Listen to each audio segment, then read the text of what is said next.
কবরস্থানে আগুন লাগিয়ে পুড়িয়ে দেওয়া হয়েছে অর্ধশত সমাধি।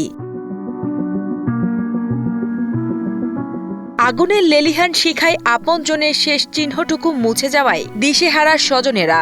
নেক্কারজনক এমন ঘটনায় এখন তাদের প্রিয়জনদের কবর শনাক্ত করতে পারছেন না তারা।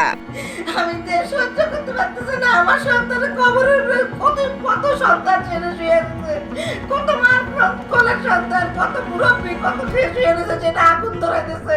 আমার দাদা শুয়ে রয়েছে, আমার দাদি শুয়ে রয়েছে, আমার বাপ শুয়ে রয়েছে, আমার চাচা শুয়ে রয়েছে, আমার ভাই ব্রাদার গোষ্ঠী শুদ্ধি খান।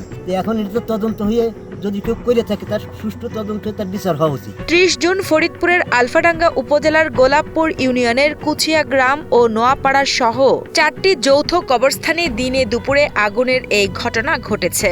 কবরস্থানে আগুনটা ধরালো কে? কোনো লোকজন দেখতেছি না। তোমরা কেউ দেখছো নাকি? তা বলে যে না, আমরা তো দেইনি। এরকম ফটফট করে যখন শব্দ উঠছে আমরা ফালায় উঠছি। ফালায় ওঠার পরে দেখি আগুন।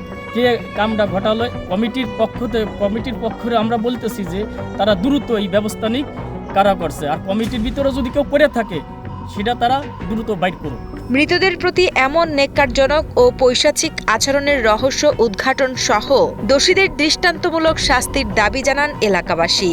আগুনটা দিয়েছে, খারাপ লাগছে, বা মা বাপ শুকিয়ে আছে, এটা খুবই একটা দুঃখের বিষয়। ১ জুলাই ঘটনাস্থল পরিদর্শন করে আলফাডাঙ্গা উপজেলা নির্বাহী কর্মকর্তা রিফাত নূর মৌসুমী জানান, কবরস্থানের আগুনের ঘটনাটি গুরুত্বের সঙ্গে খতিয়ে দেখা হচ্ছে। খবর পেয়ে আজকে এই জায়গা কবরস্থানটা পরিদর্শনে এসেছি।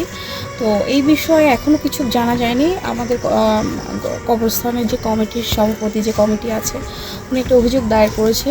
তদন্তের কাজ চলমান। এরপরে তদন্তের কাজ সম্পন্ন হলে আমরা জানতে পারবো। তবে বিষয়টি খুবই অনাকাঙ্ক্ষিত এবং দুঃখজনক।